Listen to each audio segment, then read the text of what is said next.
Lucky Boys Podcast.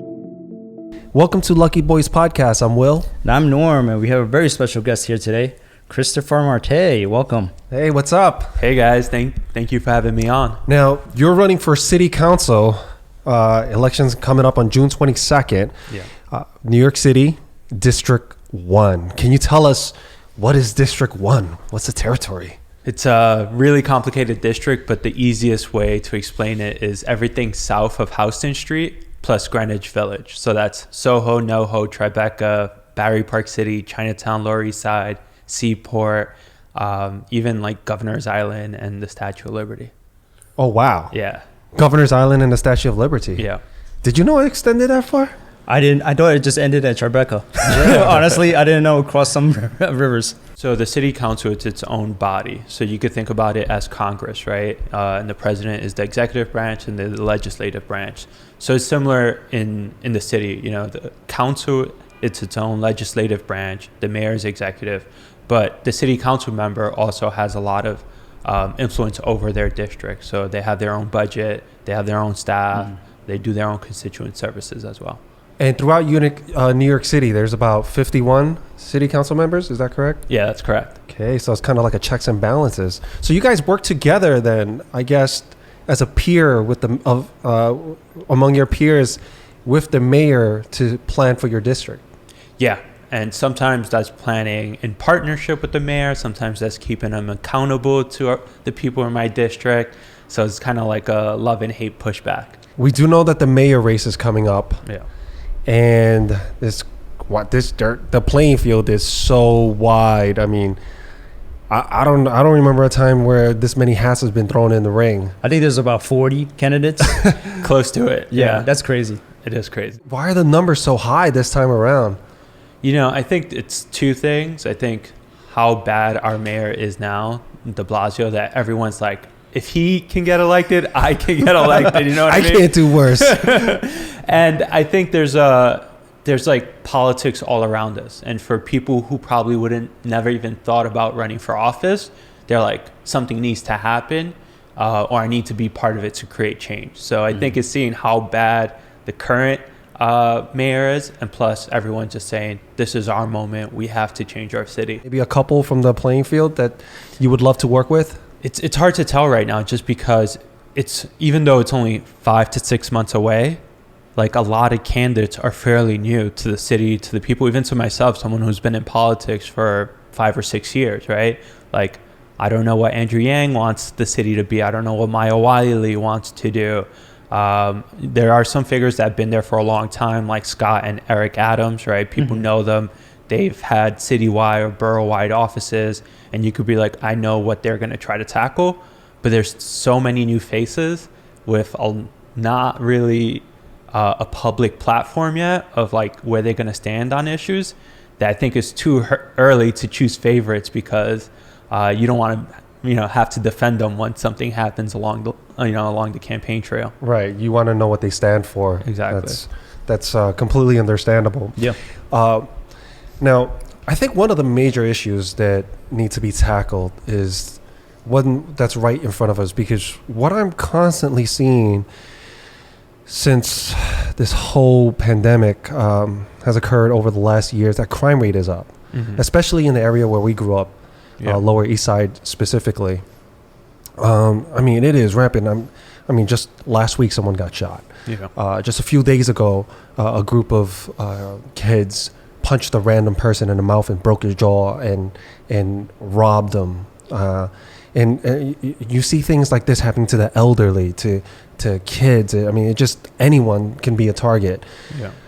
I mean, what's going on? We're in a pandemic, right? And a lot of people are suffering, right? There's a lot of food insecurity. There's a lot of financial insecurity. There's a lot of health insecurity. So I'll start with that. Second is just like people aren't outside, right? Let's think about this area pre-pandemic. There'll be crowded streets, small businesses open 24/7. There was a kind of sense of security. But now when the city pretty much shuts down at 7 p.m., 8 p.m., and you don't see anyone in the streets, I think it creates this sense of fear. And so, hopefully when we get out of this and people are willing to be outside, when we can reinvest in our small businesses, when people go out to restaurants, that liveliness and that light diminishes the crime that's been going around in the community. I'm not sure that if things will go back to normal anytime soon. Therefore, I mean, if momentum continues to carry on with the crime rate increasing in this neighborhood and across other neighborhoods in New York City, not just here, I just don't see that as an acceptable way of leadership to say that, well, we have to wait until the pandemic is over and hope that the crime will be reduced. And I think it's not only hoping, but there's a lot of things we can do now, right? We could make sure that people like, let's say basic necessities, right? People have food on the table. People have money coming in, whether that's through a stimulus package, making sure that our small businesses survive, making sure that we're talking with the precincts to make sure that, are these isolated incidents? Are these connected incidents? What's the main driver of these incidents, right? Is it financial insecurity? Is it because we don't have a lot of our nonprofits open? And so people that would have gotten social services or, care to address mental illness are being addressed.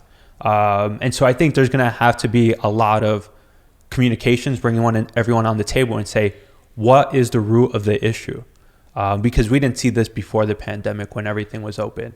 So why now? And I think once we could figure out where the root of the issue is coming from, then we could tackle it. Locally, we could think of a few nonprofits, let's say University Settlement, Henry Street Settlement. I went to both as a kid. Yeah, Chinese Planning Council. Bowery Mission. Exactly. Like all these organizations used to serve thousands of people in this community. Bowery Mission is a perfect example. They used to take in almost 300 homeless people a night so they could sleep in there.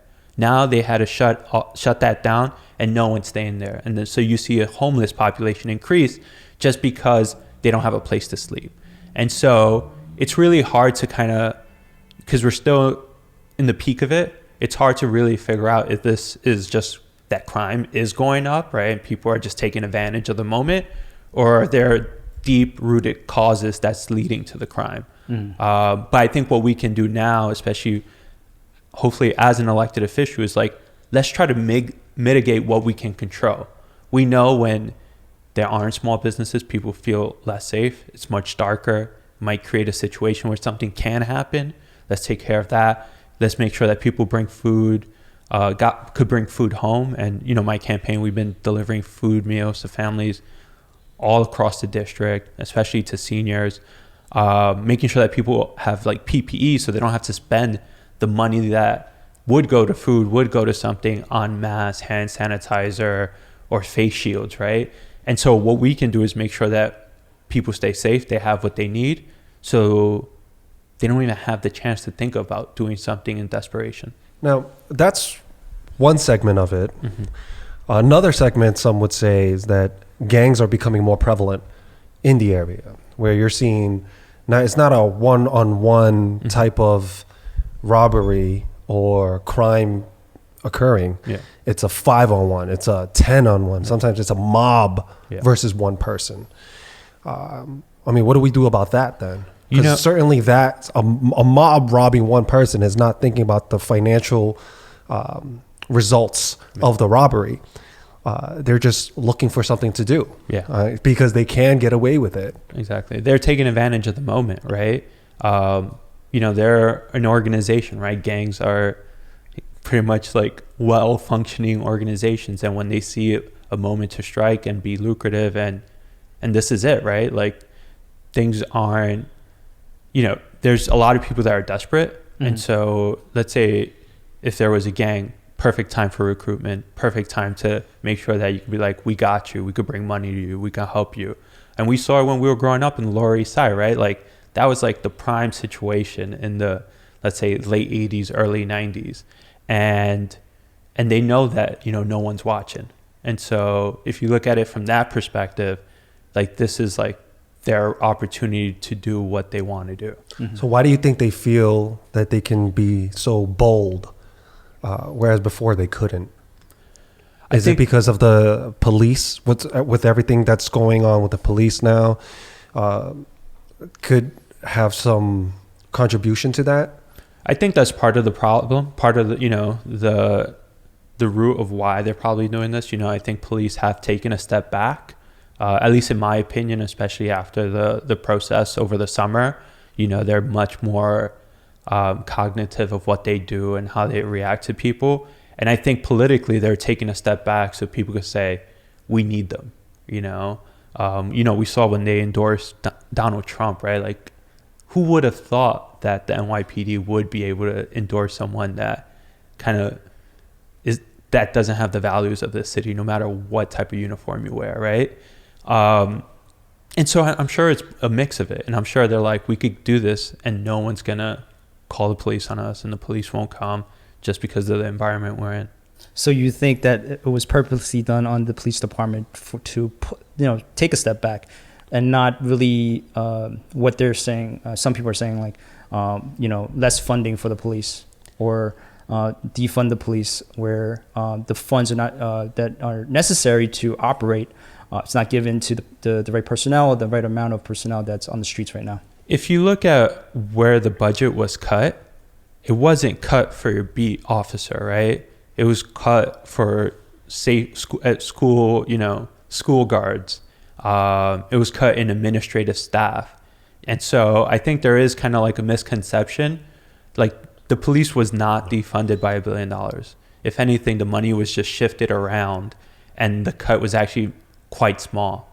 And some people say they actually probably will get more money because even though they said they're not going to allow overtime, they have been allowing overtime.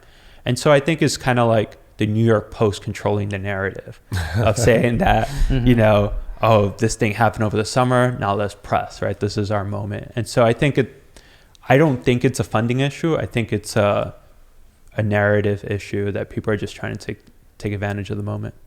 I mean, there's got to be a lot of reasons for the increase in crime, increase in homelessness, and especially to certain communities as well. Yeah. We've seen that during the pandemic, a lot of the aggression, a lot of the attacks were towards the Asian community, specifically in communities like Chinatown. What do you think that the pandemic has a lot to do with that, or is it just the lack of resources put into those communities, and maybe, it's just that Chinatown doesn't matter to the elected? I think there was a huge sense of xenophobia, especially when you have a president calling it the China virus, right? And all the misinformation that's been happening along social media, the news. If you only get your news from Fox News and if you only follow Trump on Twitter, then you probably think the virus came from Chinatown, right? And you're like, wow. And even when we're out there handing out flyers and talking to people, it's just outstanding what people are absorbing from these news outlets and how they're communicating it. And so I think one of the main reasons of attacks on Asian Americans, especially our seniors, is because people have been brainwashed to think that they're the cause of what we're going through. And what we have to do as activists and hopefully as elected officials is be like, no, like, viruses come, pandemics happen, right? The Spanish flu happened. We've almost dealt with an Ebola crisis a few years ago. And no one culture, identity, ethnicity is the root of this. And so we have to start there.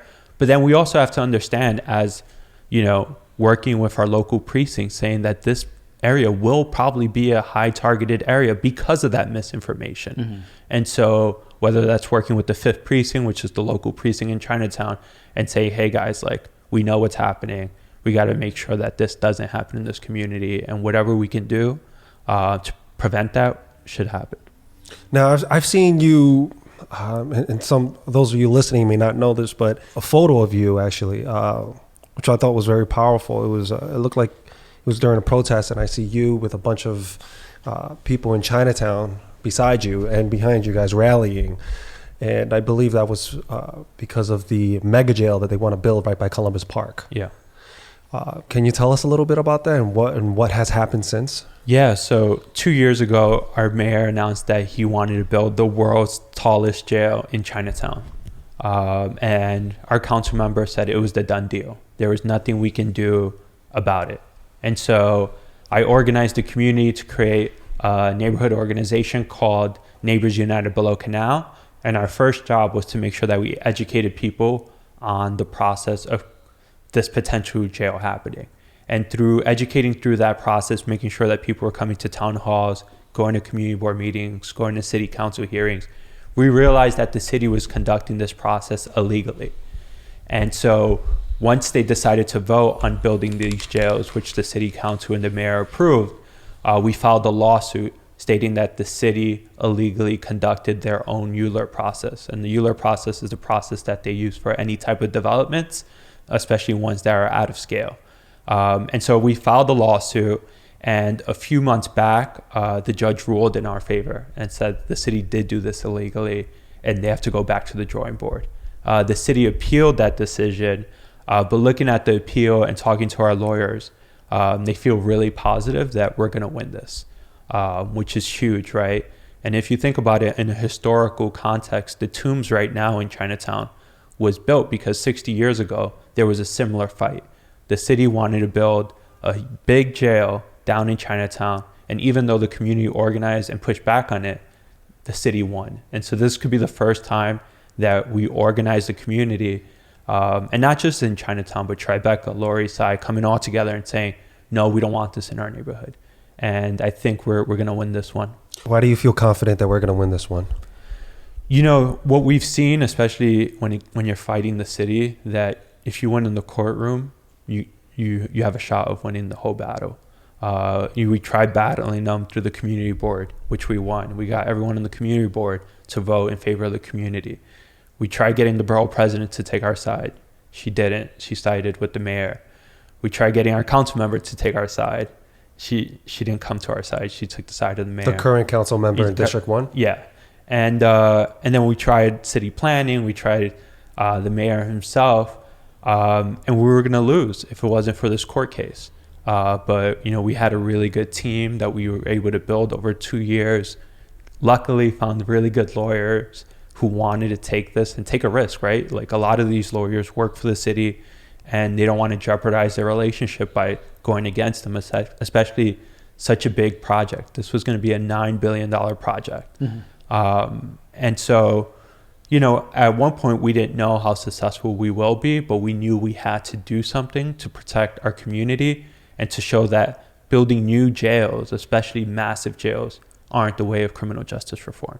Now, why would the mayor, along with the city council and those involved, want to sign off on this, building a mega jail, an absolute eyesore in a residential community where there's a humongous children's playground right across the street?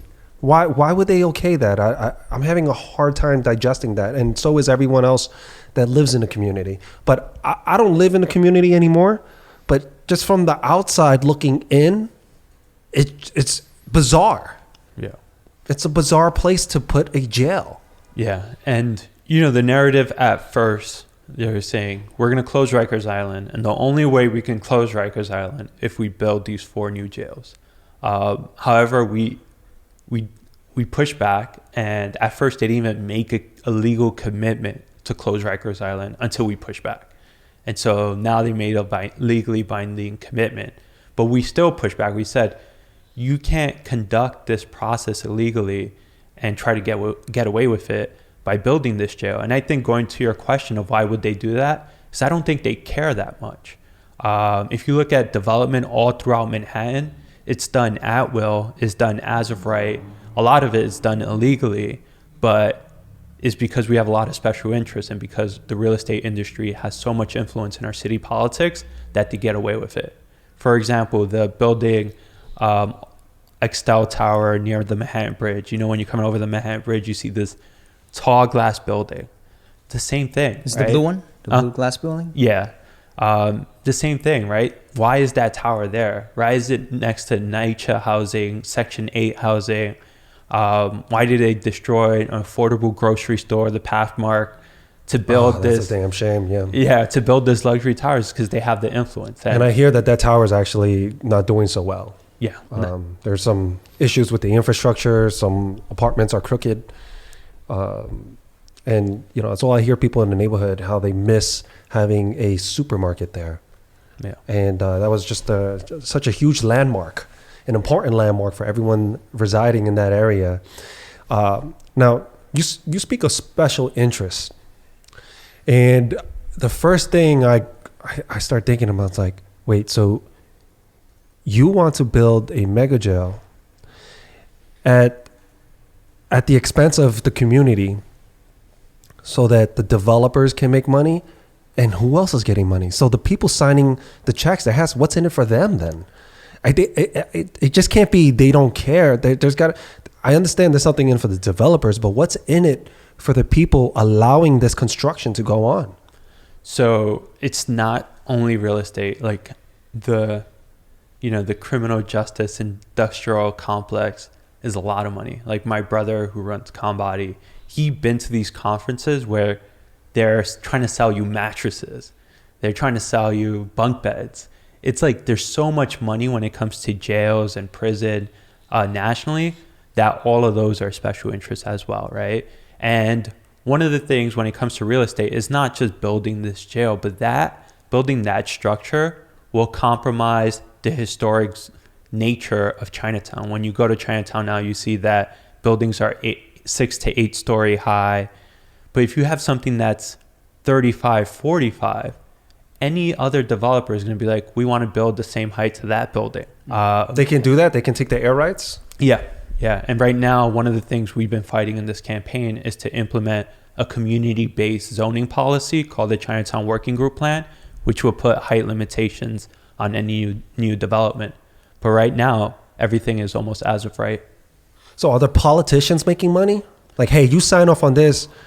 I mean, that's highly illegal, but will they find clever ways, like some funny accounting where they can get a kickback or something? Or I can purchase something from your company, or I need a certain type of hardware from your company and my company will buy from your company kind of deal. Is that what's going on? I don't think it's like that. I think is a lot of people are running for re-election, running for higher office. Money talks when it comes to donations, right? If you look at 2013, and so there's this thing called independent expenditures, when people create kind of these organizations to spend money on the behalf of a candidate. The Real Estate Board of New York almost spent $250,000 on our council district trying to elect someone. And so when you look at, if you connect the dots, why would they want to spend $250,000 to run someone on a council district, right? This isn't a congressional race. This is a race to go to Congress, right? Mm-hmm. It's because they know how valuable it can be by electing the right person that's going to approve a lot of their real estate transactions. That's interesting. Yeah. So they're basically setting it up for their next step in office. Yeah. And sometimes that's not the reason why they got into office, right? There's some politicians that care about 3 or 4 issues, right? Whether it's like, I want to support childcare. I want to do, social justice initiatives, right? And so they don't even think about real estate, right? And so real estate is the last thing that they want to fight for. And so they're like, whatever New York City is going to build, just let them build, right? Mm-hmm. Like, as long as I get X, Y, Z accomplished during my term, that's what I want. However, at least personally, I think real estate is connected to a lot of what we go through. Like, one of the things we were talking about was gentrification and displacement, right? The reason why gentrification and displacement happens in this neighborhood is because people know they could kick out a grandma, grandpa out of their apartment, flip it, destroy their building, build a luxury condo. Mm-hmm. And when you start seeing that, you start connecting the dots of like, all right, why was this senior displaced? What was in it for the landlord? How much was the property taxes that they were paying? And then once you start seeing, like, even along the Bowery where we all grew up, there's like 4 new luxury hotels. Like, why do we need that? But you start connecting the dots of what that used to be, a tenement building. Where did all those tenants go, right? Yeah. And you just see who has the most influence over development in our district and that's the council office. Displacement and gentrification is very personal. I mean, to me personally, because I still have my parents. They live in the Lower East Side on Delancey, and I'm worried for them when the time comes when the landlord decides to sell his building or decides to try to kick out the residents who have been there for 30, 40 years. And I think I read something where a majority of the money that the city makes is from property taxes. Yep. And a lot of people are moving out. So they're losing. A lot of commercial buildings are not paying, rent. So the city is losing a lot of money. By the millions. Yeah, by the millions. Yeah. I mean, we want the city to thrive, but I don't want it to come to the expense of the people who have made the city great. But how is the city going to survive without the money? I think it's understanding. We're just talking about Lower Manhattan, right? Mm-hmm, yeah. And so when you're talking about Chinatown, Lower East Side, Little Italy, tourism brings so much money. Mm-hmm. This one area brings, when you have friends visiting you, they say, I want to go to Times Square, I want to go to Soho, I want to go to Chinatown. No one ever says, I want to go to, Kew Gardens, Queens, right? Or like Soundview, Bronx, right? Yeah. And so you have to understand that. Well, so shout out to Soundview. My girlfriend's from there, so shout out to Kew Gardens. I used to live there too, so. Yeah. But that's why I feel like we have to preserve this area. They come here for the unique character, the culture, the diversity, the lived experience. And so if you only allow real estate to drive our initiatives down here, that's going to be lost. And we already started seeing that, right? Like Essex Street Crossing, like all those buildings don't bring culture and character to Lower East Side. Not at all. If anything, it's an extension of Midtown. Right. And so our plan, our vision in the council is to pass a zoning policy similar to the East Village. The East Village has extremely protective zoning, no height limitation, really good protection for tenants. You don't hear about people being evicted from the East Village, right? Mm-hmm. But you hear about people being evicted downtown, and because we don't have that zoning in place. My cousins were displaced. I told you, I have a lot of people I went to school with who now live in Jersey, in far Brooklyn, because they can't no longer live here. So for me, it's like we already have a plan in place we can mimic. We could protect these people. We could keep the culture alive. And that's what I want to do. That sounds awesome. But you say some people come into politics or city council with good intentions. Yeah. And somehow, because of their career or other reasons, once they get in, I guess their navigation journey gets rerouted. And they end up serving masters, in this sense, their interests. Mm-hmm. What's to stop you from becoming like that? I think from my experience in politics already, I've taken extreme unpopular stances where people are like, Chris, why are you doing this? Your political career is dead. If you talk to a lot of politicians, I'm not a popular guy in their circles because I believe I stand up for what I believe in. For example, this jail fight. The city was behind it. The mayor was behind it. Borough president was behind it. I was the only person standing up in our community saying this wasn't right.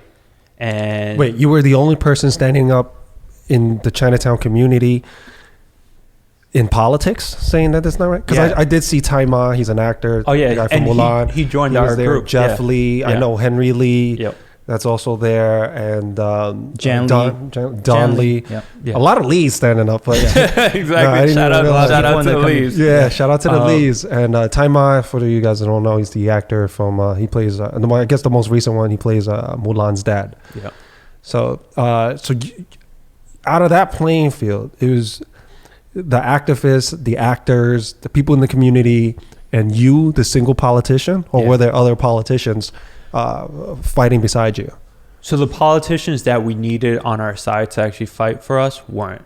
So that's like the council, the speaker, even, there's a lot of electeds that were just like, I'm gonna stay out of this. And it's just like the people running against me, but then other politicians who are just like, I'm not gonna get involved with that, right? And I think, a lot of people were like, Chris, you're done if you stand up against building this jail. Yeah. And I took a lot of heat lost a lot of relationships because people were like, Chris, what are you doing? Like, you're going against the mayor, you're going against the city, you're going against all these people who want to close Rikers Island. Like, literally, they gave a false narrative to people that said, if we don't do this, we can't do this. And I was like, no, that's not how it should be. And so I had a lot of people even who were part of the Close Rikers movement, like, coming after me. Mm-hmm. And these are progressive social justice activists, right? But at the end of the day, I was like, look, I went to Rikers a lot when my brother was there. I've been to a number of prisons upstate. I know we can't build new jails, especially when the city is not giving you any details, right? And I was like, you're just moving people from one cage to another. Like, you're not talking about the social programs that will go in there, like even building like hospital units with these like potential jails and prison. Like, for example, me and my brother co-wrote an op-ed last year where we were like, the city should follow the model that LA County did. They took $1 billion from Department of Correction and moved it to a Department of Hospitals. So then they could create hospitals that can address some of the mental illness that's so prevalent in our incarceration That's system. huge.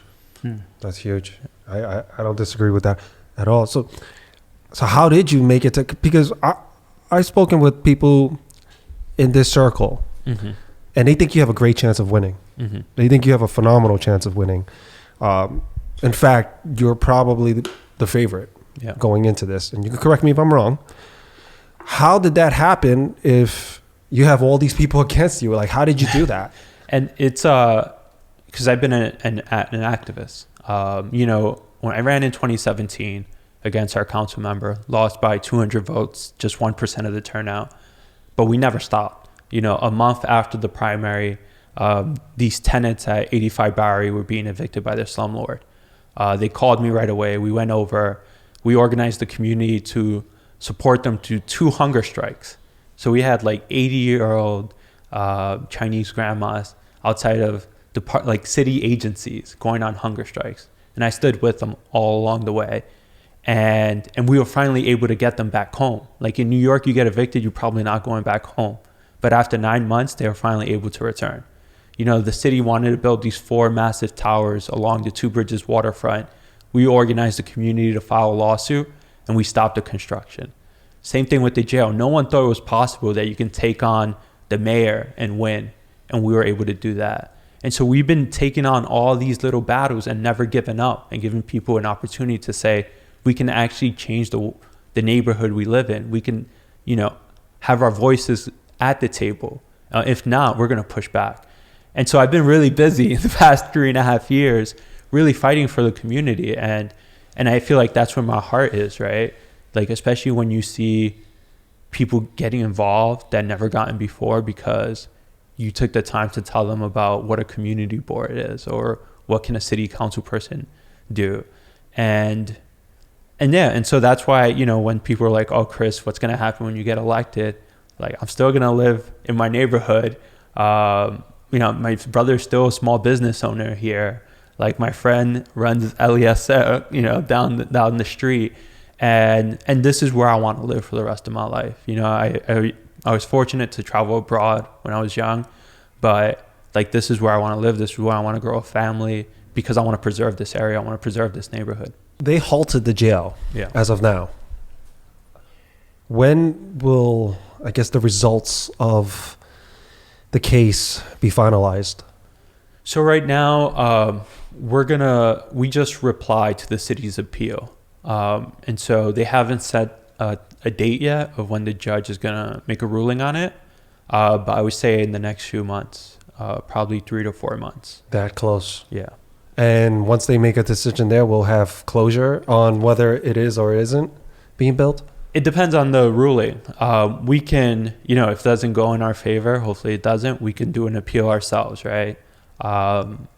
And, I think luckily for us, but not unlucky for everyone, we're in a completely different environment than we were when the city was trying to build these jails, right? I don't think the city can commit $9 to $11 billion in creating this infrastructure, right? We have so much other places we have to invest money, create new jobs, whether it's like protecting our shoreline or investing in our schools. There's a lot where those $9 billion that were probably going to be committed to the creation of 4 new jails could be used elsewhere. So you're saying that due to some budget cuts coming along the way, that's probably another reason why they won't build a jail. Yeah. Which kind of supports your positive outlook on it. Mm-hmm. So once they decide that, let's say in 2-3 months, you guys are back in the courtroom and they're saying that's it, we're not building it, can they rehash it when things normalize? They can, but they'll have to redo the whole process again. They'll have to start over from scratch with the new mayor, with the new city council. Exactly. At least for the jail here, because our lawsuit was solely based on the Manhattan jail. They probably won't have to redo the studies of the other 3 jails. There's going to be one in the Bronx, one in Queens, and one in Brooklyn. And there's like neighborhood organizations that file their own lawsuit that is yet to be determined of what those outcomes will be. But when it comes to this jail, if we do win our lawsuit, they're going to have to restart this process again with a different council person, with a different mayor, and in a different city situation. And hopefully they decide that this is too big of a fight and they have to go through the entire process again and they decide to do it somewhere else in Manhattan. You didn't grow up in the Chinatown area. You grew up specifically on the other part of the Lower East Side, right? Where most of the other Hispanics, you're Dominican. Yeah. Right? So you grew up in a predominantly Hispanic area? I grew up on Rivington and Forsyth. Okay. So kind of Dominican, close to Little Italy, close to Chinatown, right? Literally 2 or 3 blocks north of Chinatown. Mm-hmm. Orchard Street, used to have a lot of Orthodox Jewish people. I remember. Those leather jacket shops. There's a small Bangladesh community. Yes. Mm-hmm. So really like a melting pot. Yeah. And even within like Latinos, you had the Puerto Ricans, the Dominicans, right? It wasn't just like one nationality. I bet the people listening or watching this going, why does a Dominican guy care so much about Chinatown when other people who are Asian and in politics did not stand in the way of a mega jail? And we have this guy running for office and what you're saying, it goes against your interests to stand up against these people that are currently signing off on it. Why does someone who isn't Asian care about a Chinatown mega jail being built there? I can't, speak for them, but for me, Chinatown has deeply influenced my life. Like I lived in China for 2 years just because I was curious about the culture from growing up in a community so close near it, right? I like made life decisions based off my childhood experience of growing up in this neighborhood.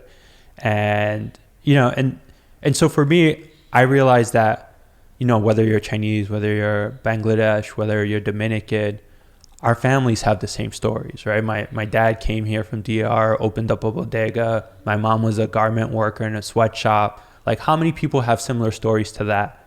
Whether it's like a leather shop on Orchard Street, whether it's like a small boutique in Chinatown, right? Yeah. And so you stop looking at the ethnicities. You start looking at what people are going through as humans, as workers.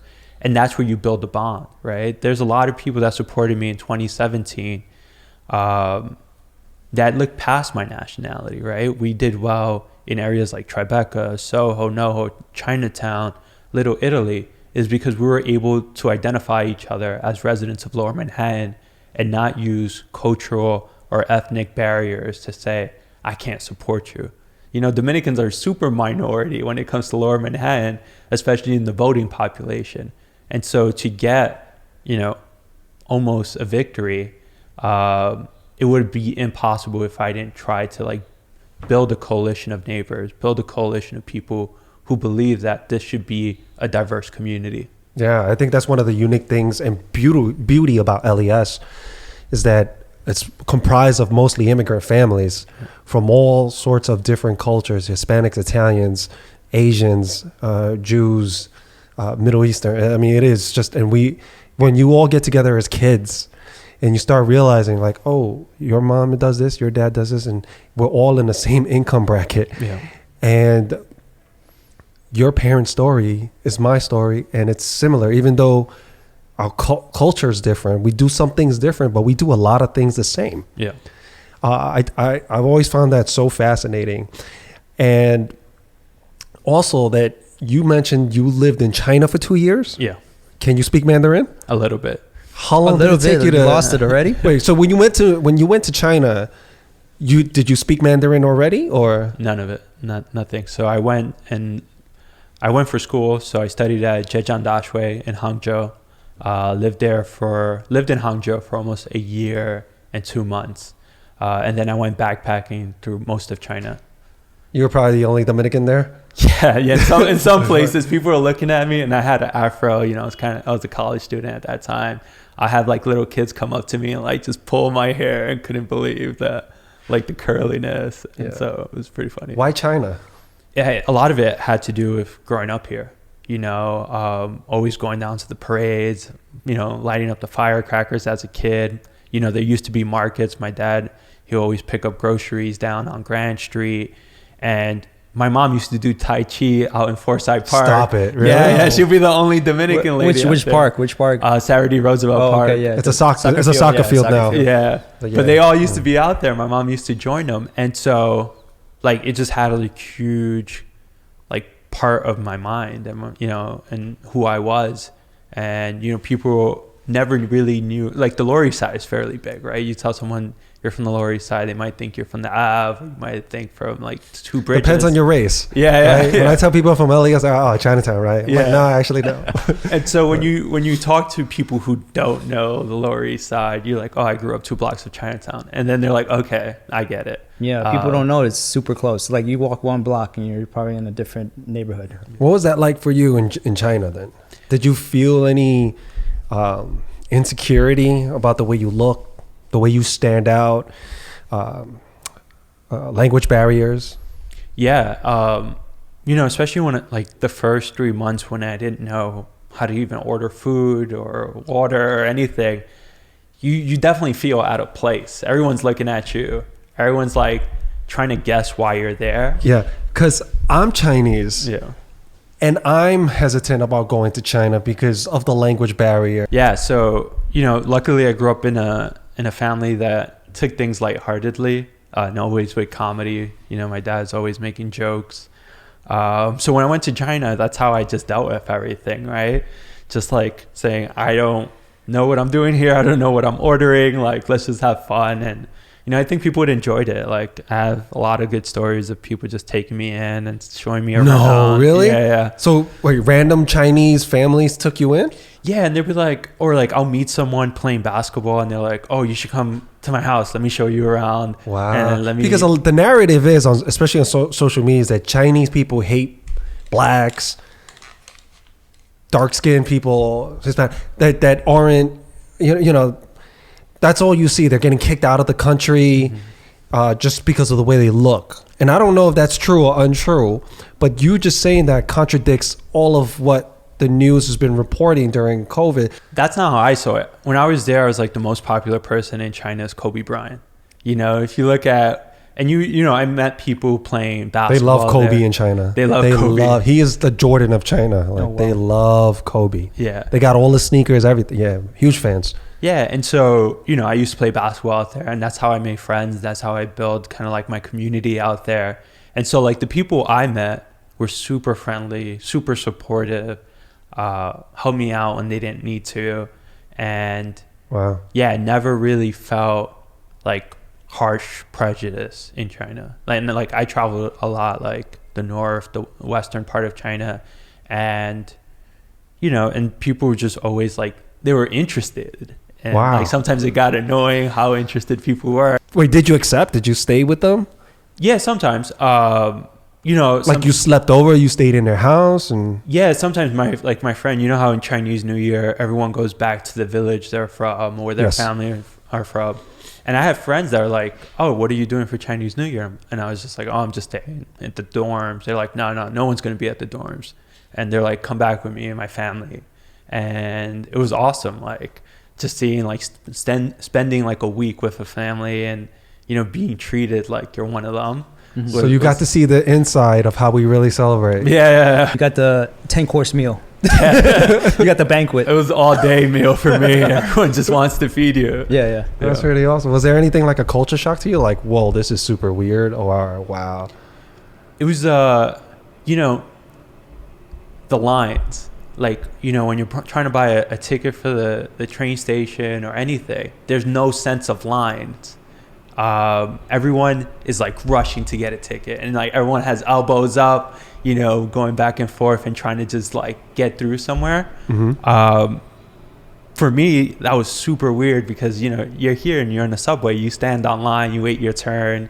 Like when you go to any establishment, you wait your turn. Over there is just like whoever could get to the front is going to be in the front. No, it's a free-for-all? It's a free-for-all. What is a line? So, there is no gosh. definition for a line. Exactly. So I'm just like standing there waiting my turn. I just see all these people just cutting in between. And I'm like, all right. After like a few months, I just learned I had to like use my height and my, you got to body them, box them out. Exactly.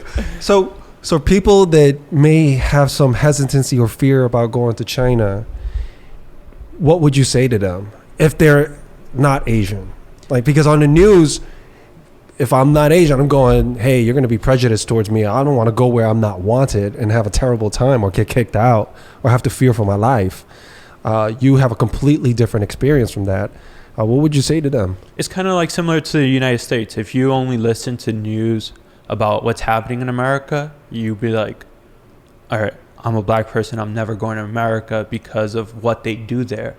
But when you go to New York City, when you go to like your, you know, where you live now, you don't feel that discrimination, right? And I think there's like a false narrative of what's put out there externally and what you actually see when you're there. And I think that's the same thing about China. It's like, right, we hear, oh, it's a communist country, oh, they do things differently.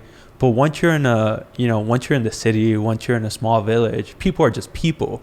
Right. You know, they're not, you know, their government doesn't dictate like how they have a relationship with people. Interesting. Right, we're not talking about the politics of government or getting in. We're just talking about the people, the citizens, and going there as a tourist or a vacation or perhaps studying abroad, which you had a great experience. I think you studied abroad in China too, right? I did. I studied in Beijing. Nice. Yeah. So how was that?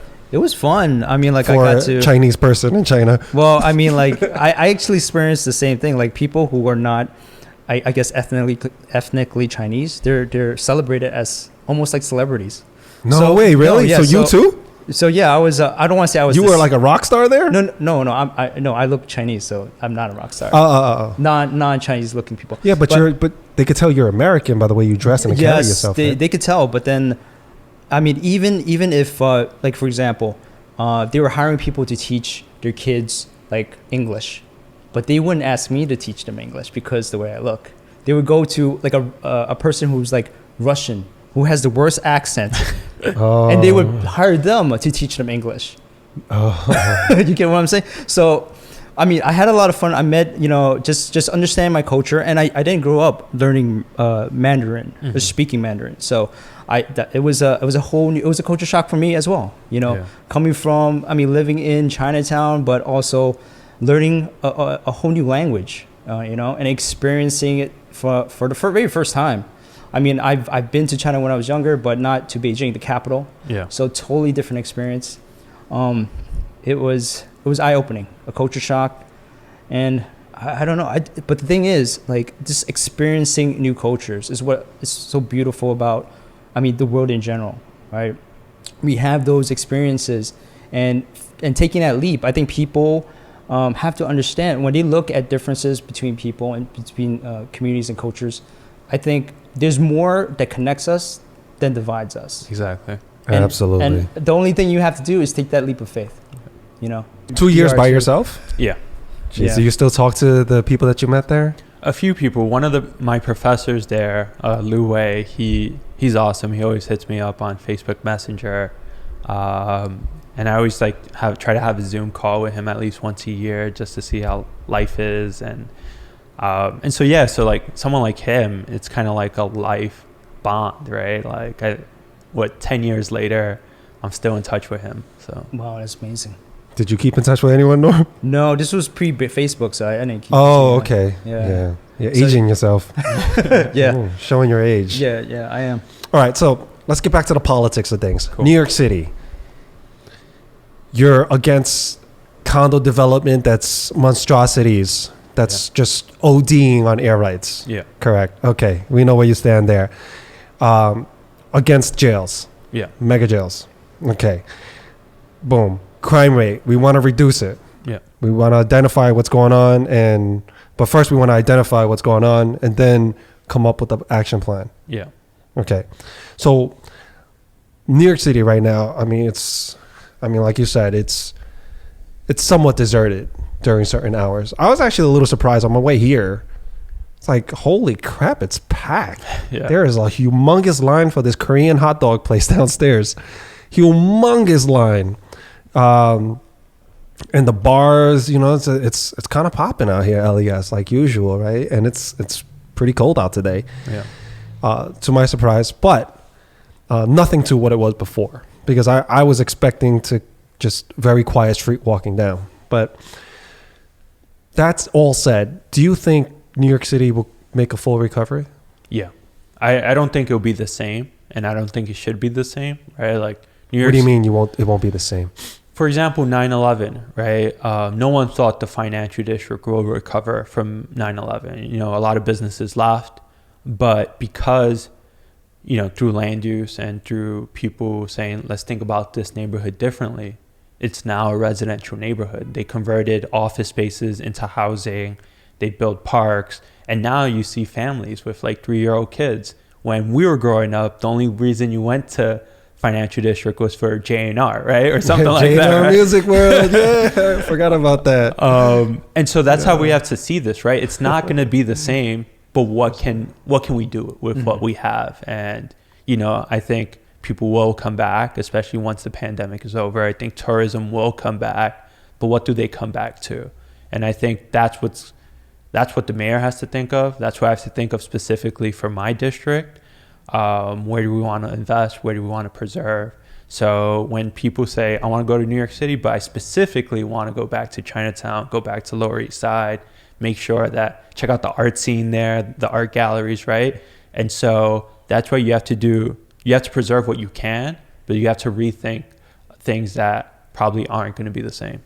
A lot of things you say is like, it sounds extremely beautiful. Yeah. Especially to the people living in LES. Specifically in the areas that are heavily impacted. June 22nd. Yeah. How do people go out to vote for you? Yeah. Or vote in general? Yeah. So, follow us on social media, Chris Marte NYC. If you have any questions of where your polling location is, feel free to reach out to us. Our website is votemarte.com. If you know where to vote, just go there. There'll probably be absentee balloting as well. So if you want to register to get a ballot sent to your home, we can help you with that process. But yeah, if you have any questions about voting, definitely reach out, because this is an important election, right? We're electing the future of the city. Yeah. If you love this city, make sure you go out and vote for the mayor. But then also, when you look at your ballot, look at the bottom line where there's the city council person, because that person is going to transform your lived experience in your community. Mm-hmm. Yes. So you pretty much have a direct relationship. The city council person will have a direct relationship of how people will be living in New York City, in their community. Yeah.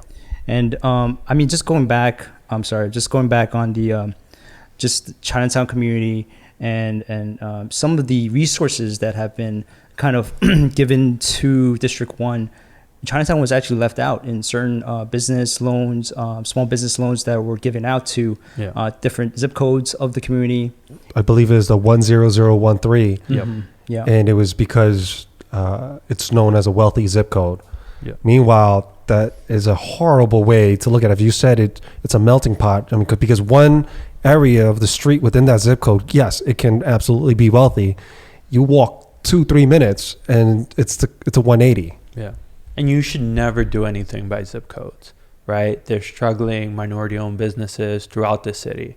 There could be even like a street vendor out in Tribeca or in Midtown in an area that makes a lot of money. So the way the city did that is not only like racist. I think it's just like it doesn't make sense. And so fortunate for us, we had activists like Jan Lee, who was on Twitter calling out all the elected officials, city agencies to say, why are you leaving out some of these mom and pop shops? And I actually went to go visit them during that week when Jan started promoting them and making sure that they were being heard. And luckily the city decided to change how they do their disaster relief or like loan program to make sure that they have been incorporated. But it's a citywide issue, right? Like that was one person that was advocating for this neighborhood. Like zip codes are not it's not the smartest way to like distribute money. Especially in New York. Yeah. Because you're absolutely right. It's not exclusive to 10013. Yeah. There's several other zip codes that are impacted where there's mom and pop shops residing in that area among the mix of wealthy businesses. Yeah. I mean, that's just who's thinking of these things? It just seems to me that they're only looking at the surface and they need to drill down a bit further. Yeah. Yeah, they're just looking at numbers. They're not looking at the people that are within these communities. Yeah. And they're not even asking the question, if like small business services in the city should have been reaching out to people on the ground and saying, how do we best distribute this money?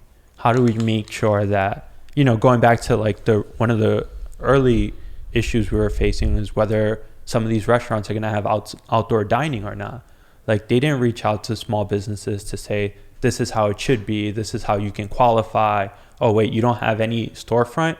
Like, let's find a way for you to have your business on the street. None of that happened.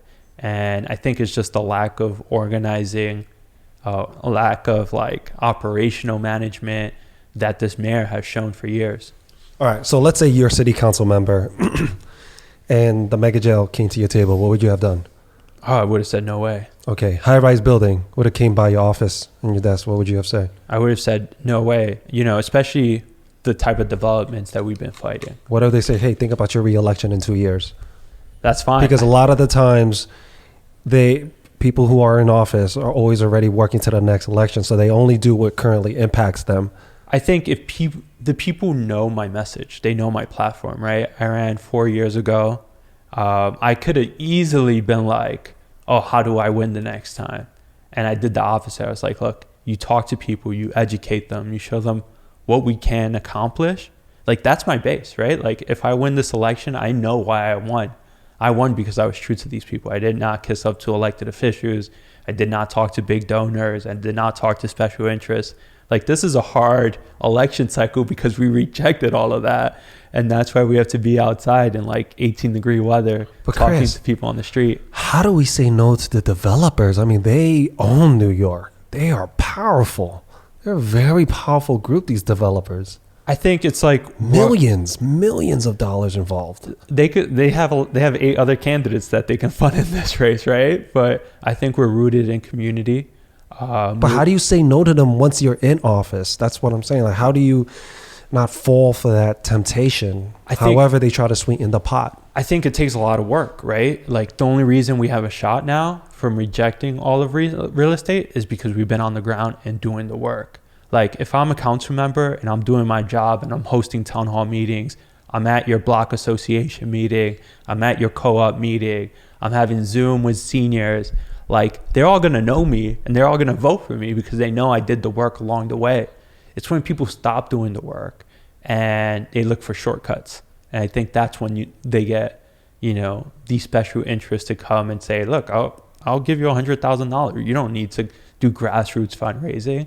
Like if you look at my donor list, almost everyone's from in district or like a college friend, right? If they're not from in district.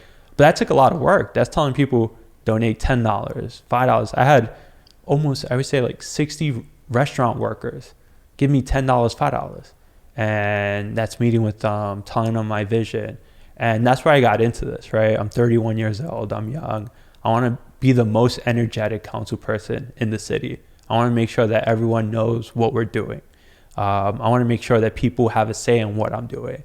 And so this is going to be like a group effort. And so if we fail as a group, it's going to be hard, but we have an opportunity to do that. So I think it's safe to say that as if you're there, we won't be seeing any of these buildings or have concerns of history repeating itself. Yeah, we're going to try to do whatever we can. Okay, I'm going to be watching you. You're going to be watching. I'm sure there's going to be thousands of people watching. And there's probably going to be thousands more hoping that I fail, right? Perhaps. And I think one of my inspiration is getting from my brother, right? Like when everything was stacked against him, like he put his head down and just kept on doing the work, right? And making sure that your brother's an inspirational person. And the so interview we had with him was quite interesting. And so looking at where he was and staying committed to what he wanted to do, even though when it seemed impossible, like makes this seem like a piece of cake, right? And that's why I'm so close with him, because I know the journey he's going through, the lives he's changing, and the positive influence he's doing by not taking shortcuts anymore. And that's rooted in my mindset, right? I saw when my brother was taking shortcuts, when he wanted to get rich quick, when he was living this life of luxury. And where did that leave him? It led him to a really dark place. And I grew up seeing that. Like we shared a bunk bed, right? And seeing who he is now and what he's been able to do by not taking shortcuts is the same way I want to run my office. Now, besides halting developers from getting their way, what else do you think needs to happen? I think we need to get more people involved in how we do city government. So one of the best examples is I want to have participatory budgeting. So each council person has its own budget. And this process will allow up to $1 million to be voted on by the community for the community. So we'll ask anyone, whether you're an undocumented person, whether you're a child, to say, what do you want to see fixed? Playgrounds, sidewalks. Right, because the playgrounds here are falling apart. Yeah. But this gives people an opportunity to say, oh, wait, a council person is asking me what I want to fix in my community, and then allowing me to have people vote on my idea on what to fix, and that money instantly being transferred to work on that project, I think is going to change people's mentality of how they function with government. And so if we could do that just on a budget level, because people always say money talks, right? If we could show people that we're willing to give you my power to address your needs, no matter how small it is. Imagine when we start talking about other things in our community, like passing legislation to protect our waterfronts and making sure that we put funding towards that so Hurricane Sandy is not repeated. Making sure that we put more protections for workers' rights, because we've seen so many people not get paid for the work they've been doing.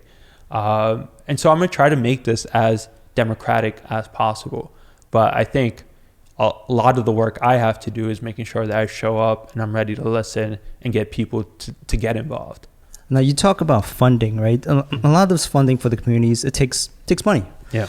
And majority of the money that flows into the cities through negotiations with real estate, other suppliers for the city. How do we know that when you're at the negotiation table, Mm-hmm.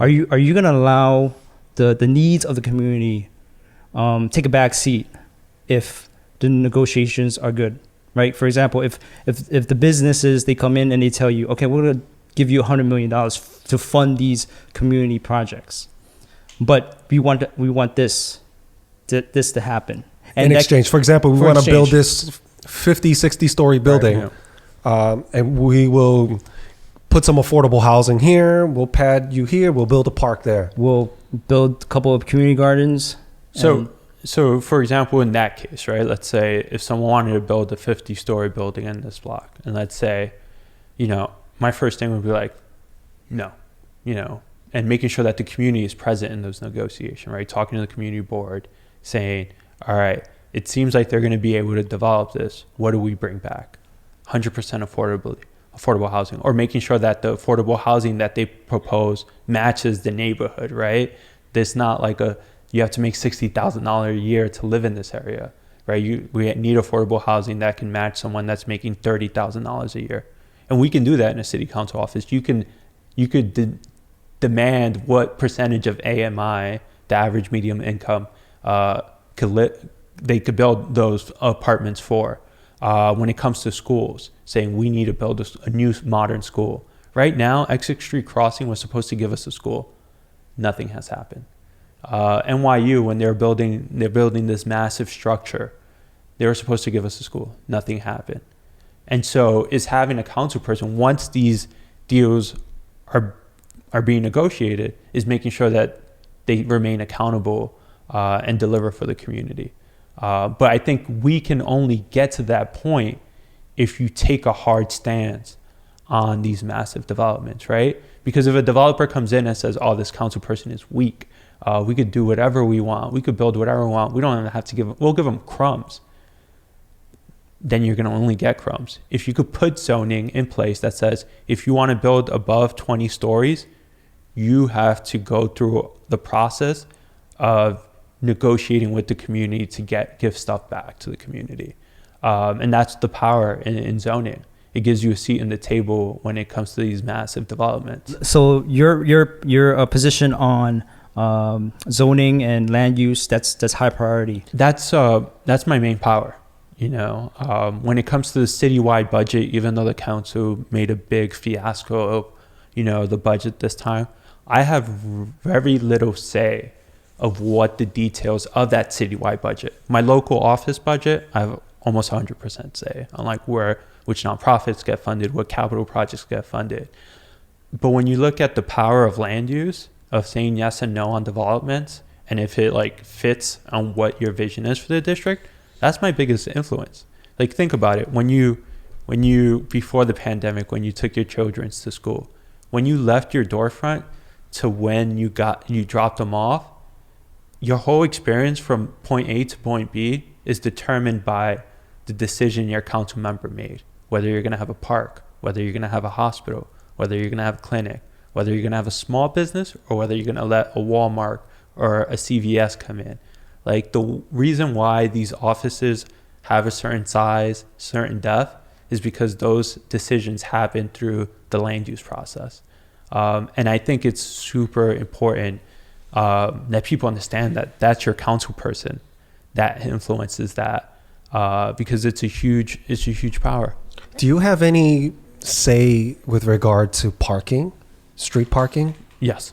Now, that's been one of the key issues when I speak with people. Specifically, I spoke with Don Lee, who we both know, who's a community activist who's done, we both agree, he's done so much, and he never looks for the credit. I mean, I've watched Don Lee and we were talking offline before, but I watched Don Lee during the whole thing that's been going on with Asians getting harmed and an 89-year-old grandma getting burned. And Don Lee didn't take the front seat on it. He let the other folks drive, and he only wanted to support. And when he did need to step up on the spotlight or in front of the stage, he did. And I'm glad he did, because if it wasn't for that, he never went into my radar. Because when I heard him speak, I was instantly gravitated and inspired by him, knowing that there's someone like him out there. And once we had him on a podcast, I had friends that called me up and said, you know Don Lee? I was like, well, I just met him on the podcast, but yeah, I guess. And they said, man, he's done so many great things for my family. He took a court case, and the lawyers, he was helping us through it. Some of them lost, but they said, man, Don Lee's a great guy, and so many people vouched for him. Nothing but great things to say about Don. And one of the things Don told me about was the parking in Chinatown. Yeah. And I agree. I mean, it's things for people that, I mean, you said you grew up 2 blocks away from Chinatown, so you had the opportunity to just walk or skip, whatever, and within a minute or so you're there, and you get to experience the culture. And you say part of the tourism, what brings in a lot of revenue for District 1 specifically is Little Italy/Chinatown. Well, if you can't park anywhere in Little Italy or Chinatown, that'll turn so many people. I know when I meet up with my family to have dim sum on the weekends, right, in Chinatown, I dread it. Me and the rest of my siblings, or my relatives or my friends going, oh man, parking's going to be a bitch. Yeah. Is there anything that we can do about that? Yeah, it is. And I think most people don't understand the dynamics Chinatown plays for people who decided to move to the suburbs, right? Like, a lot of people come in specifically to hang out on the weekends in Chinatown, and that fuels that economy drastically, right? And there's a lot we can do, right? We can create, whether it's more parking lots or, you know, some of those old school before, especially in Soho, you will see a lot of these building parking lots. A lot of those building parking lots have been converted to luxury condos now. And so, yeah, we can definitely do something about that. How? Because there's very little space. I mean, when you want to build a jail, there's space, apparently. Yeah, exactly. But how would you do that? There's different ways you could do underground parking. Like, for example, there's this lot on the South Street Seaport. It's a parking garage now. Someone wanted to, Howard Hughes, a mega developer, wants to build a massive tower there. The community came and pushed back against it and said you could create a multi-level parking lot here, with facilities in the bottom and a park on top. So you're not only, you know, creating parking, you're creating a park, and you're creating something that everyone agrees with, right? And I think that's how we have to think outside the box. And when I told you before, like, things are going to look different coming out of this than it was in the past. And so it's figuring out creative ways, right? Yeah, but Seaport, it's a hike still. You park at Seaport, but and you walk over to China, that's a hike. I think it's just a good example of, like, what do we do with certain lots that are available now? What do we do with Park Row, which is completely empty all the time? Do we put kind of like a highline? Don Lee actually partnered up with an architect and wanted to create a highline over Park Row and make the underneath kind of like a parking traffic area. Like, okay. Similar to to the West Side. Similar to the West Side. That's not a terrible idea. Yeah, and so Why hasn't that been implemented? A lot of politics, air rights, and a lot of air rights, and also it's Federal Plaza. Yeah. But, you know, I think, you know, especially after 9/11, they weren't gonna like do anything in that area. But I think as time passes, and I think we're in this point now, we can say, what should we do with Park Row? Because it can also be a way for tourists to come from the Seaport to Chinatown, or from Faidai to Chinatown. But it's not beautiful, and it's confusing. You don't even know if you can walk down that alleyway, right? And so this is why, like, I love land use and why zoning. And even though it might sound boring, and it's definitely not what any other candidate talks about, but it's so important. And we can, like, say, all right, we have Park Row here. How do we keep Federal Plaza there, because it's not going to move? But how do we redesign the rest of the space that's not being used for community benefit? Whether that's making it beautiful like a park, or making sure that our small businesses are surviving and thriving by directing tourists to go to that area. Do you think you can make it happen? If I'm gonna try. Well, there's things I want to do before that. Like, I really want to pass this Chinatown working group. Like, if someone says, you know how they always ask the president, what are you gonna do your first 100 days? Mm-hmm. Like, my first 10 days is kickstarting this rezoning policy to make sure that we can preserve the neighborhood. That's my first priority. In Chinatown, Lower East Side. It actually encompasses a lot of the Lower East Side as well. So that's my number one plan. When anyone talks to me, whether it's a union, local street vendor, I'm like, let me tell you about the Chinatown Working Group plan. So that's my first priority. Second priority is making sure that our seniors are taken care of, children are taken care of out of this pandemic. A lot of them are isolated. We got to make sure that people get the care and the funding they need.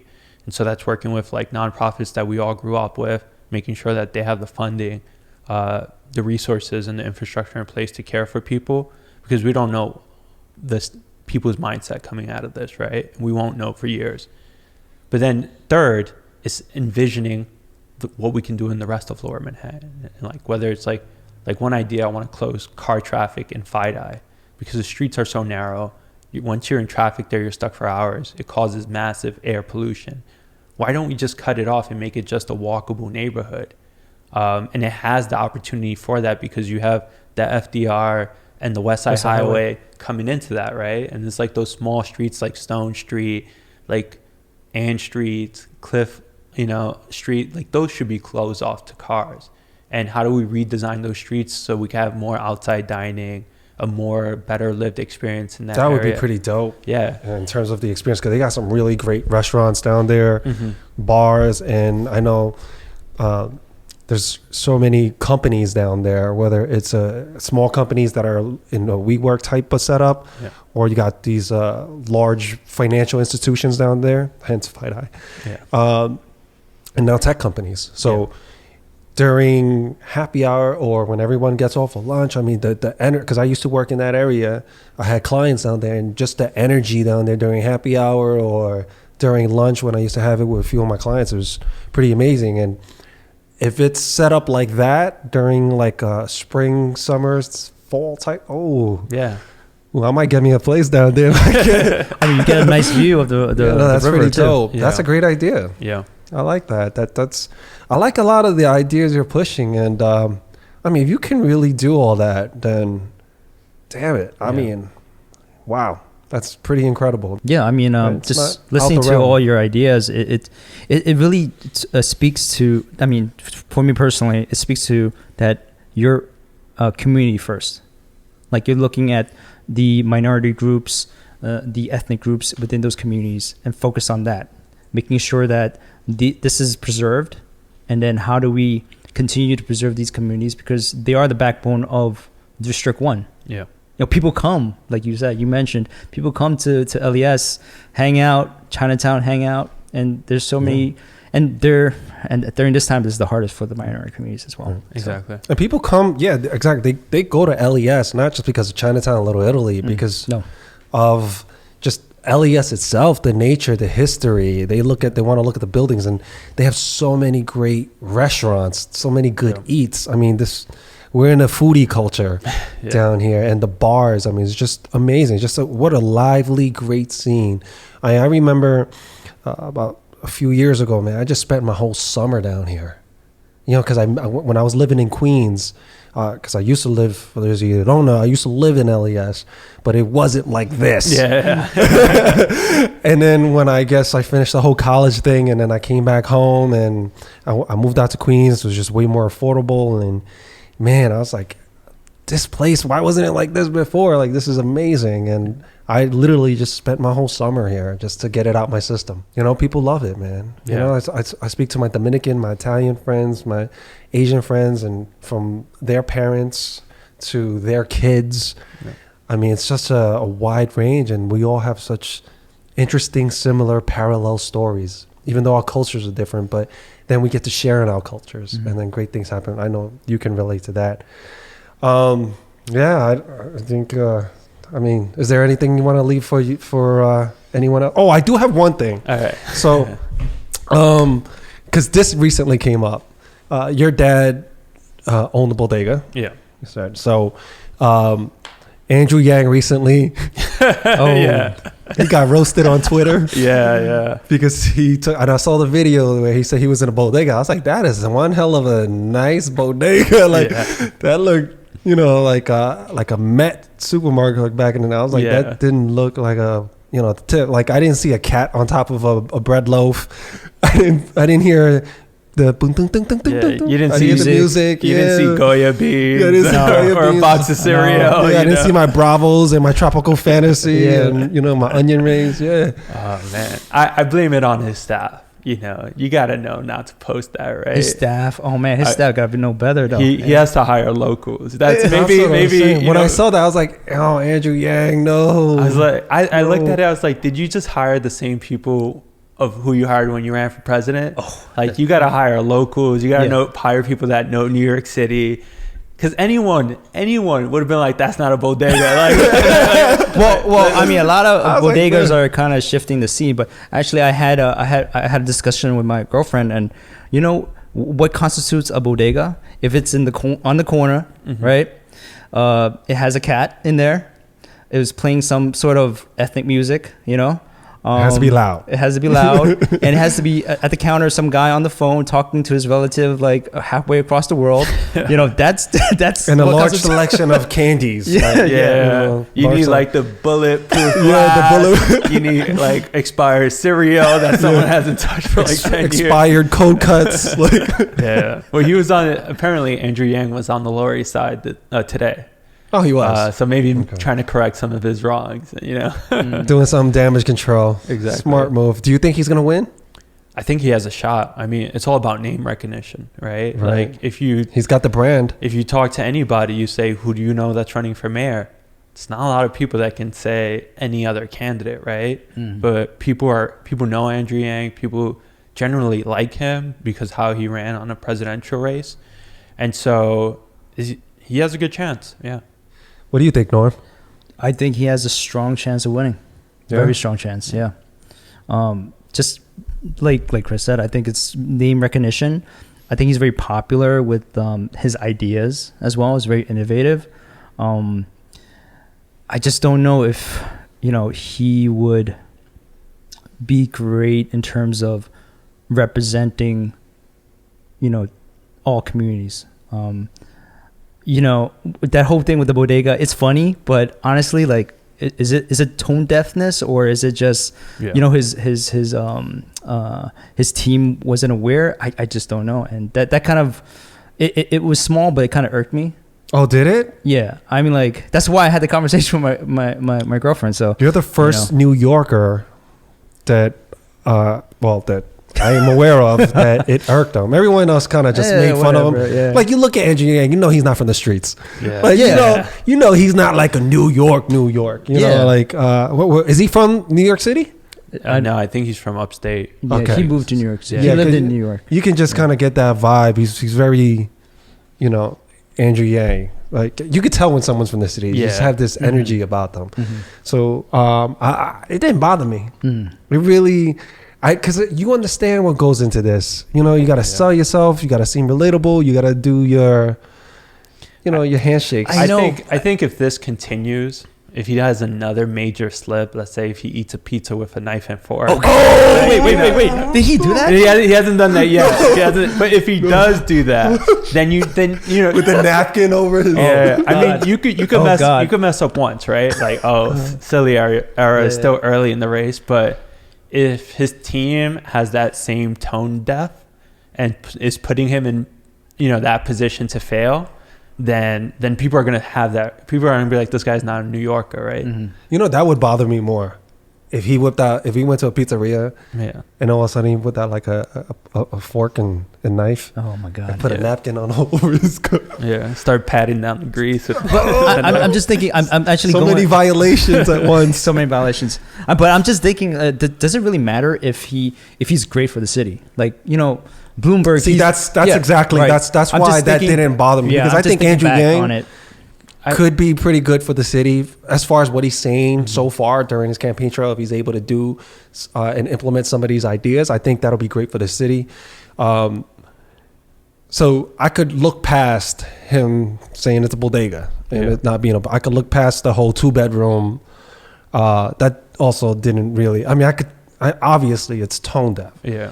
But I could look past it if I'm looking at the bigger picture and I can see Andrew Yang killing it, being just moving New York forward. Yeah, with his policies. Yeah, working with the city council members in conjunction, supporting one another, being a very symbiotic relationship, because you guys are helping the community, and just looking at that overall instead of helping the other outside interests to try to take money from New York or make money from New York by taking away from the community.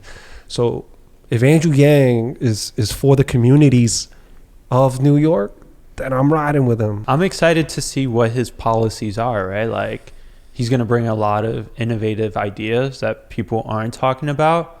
And, I think that's how he seals it, right? If he can not only like be exciting, which he is, but if he can lay out a vision that people like Bloomberg, if you love him or you hate him, he laid out a vision and he implemented on that vision.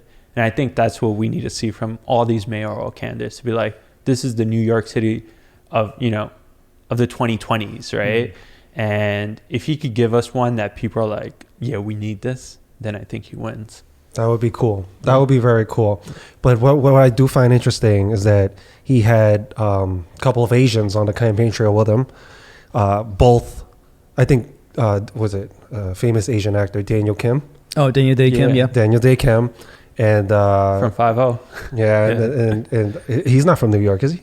I think he's a not- West Coast guy, right? No, he was born in the Bronx, I think. Oh, he was he's a born in Bronx guy? Yeah. I know he went to school in Columbia. Yeah, I think he's from Soundview, actually. Oh, for real? Yeah. Damn. And that time it was pretty rough. Yeah. Good for Daniel. Damn, I didn't know that about him. Yeah. I gotta wiki that. Gotta confirm that later. And also the Fung Brothers, Mm-hmm. right? And I know the Fung Brothers. I think they're from Seattle. We had them on Cool. the show, and I actually played ball with them a few weeks ago. Nice. And they are not from New York, but they've been doing a lot within the community with everything with their food reviews and giving back. So they've also been with Andrew Yang on the campaign trail. Is there another candidate that you're looking at? Well, the way I see the race, there's like established candidates, right, who have a track record, name recognition. That's definitely Scott Stringer and Eric Adams, right? People know who they are. They raised a lot of money, like $6 million, I think, a piece. And then there's Ray McGuire, this guy who, a former executive at Citigroup, who just raised $5 million like in 2 months. He was a name that stood. His name stood out prior to Andrew Yang going public. Exactly. So And then you have celebrities like Maya Wiley, who was always on MSNBC. And if you're that type of person that always has MSNBC in the background, you probably know her. You probably like her. And then there's some dark horses. I would say Diana Morales. She's like a true like progressive, but I don't know if she's going to have the infrastructure or the money to get her message across. But I think that's the race right now. And I think, and Andrew Yang, of course, right? Andrew Yang has the stardom. People love him. he's already got momentum. He has an army of followers. He Which does. The Yang Gang. Yep.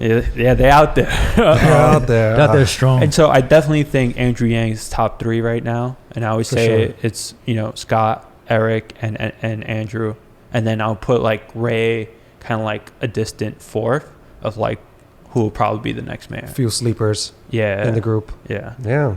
Obama was a sleeper back in exactly. 2008, so Exactly. he ended up killing it. De Blasio was a sleeper, right? That was the year we had Anthony Weiner. We had John Liu had the trial, the Right. accounting thing, Mm-hmm. and Christine Quinn fell apart at the end, and De Blasio was the dark horse that won at the end of the day, right? So you never know with these things. That's true. You never know. So wait and see. Last thing before we let you go. Other folks running against you for the City Council District 1. Yeah.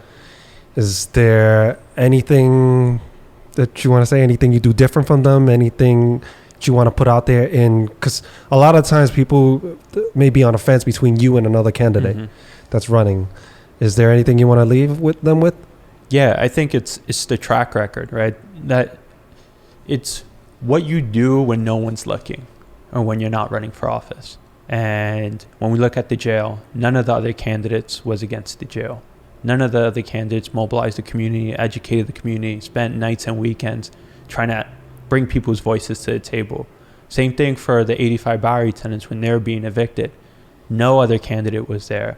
And you start looking at the track record of not only me, but what the community was able to do, and just not see the other candidates there, I think speaks volume, especially if you want a council person that's going to be there.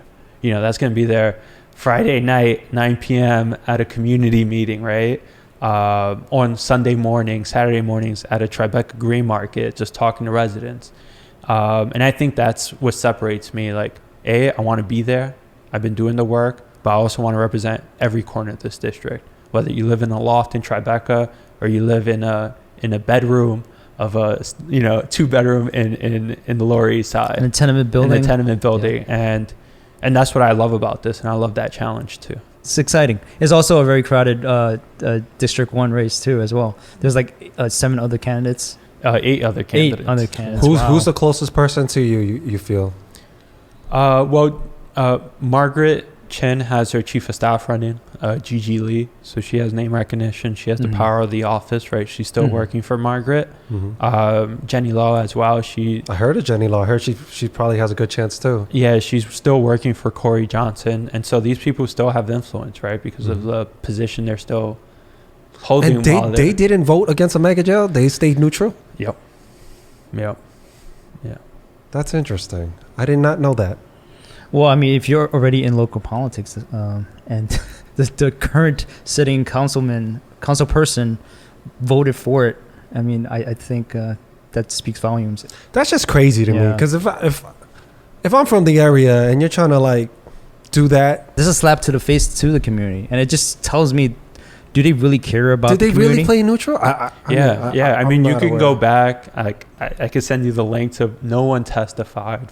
No one showed up to community. It was board death in meeting. politics if you did. Yeah, and it was sad. I mean, like to see, and yeah, but you know, I think and that's the thing. The track record speaks for itself. So you were the only politician to step up for Chinatown when no other politician, Asian or whatever, would played it neutral. Yeah, and it was a hard position to take, right? And you're saying that they did that because it would have been career suicide for them? At that moment, probably, or they didn't want to disappoint someone, or they thought this was it was a done deal. That's how they were pitching it, right? And if you're a career politician, if someone says this is a done deal, why try to stop it? And I think that's the difference. Well, I can't fact check everything because I don't. I mean, in time, but that's hard to believe. That's a tough pill to swallow. Yeah, and it's out there. I mean, none of this was done. Everything 100% facts. Yeah, no spinning. Yeah, it was like, you guys know Jan. He's the one that co-founded with me NUBC. Henry Lee came to our marches, helped us fundraise. Tai Ma, he donated a lot of money to our initiative, it took activists to step up to make a difference in our neighborhood. All right, wow. Chris, hey, really hope you follow through on everything you're saying if you take office, and wish you the best, and thank you for coming on. Thank you, man. This is Lucky Boys. We out.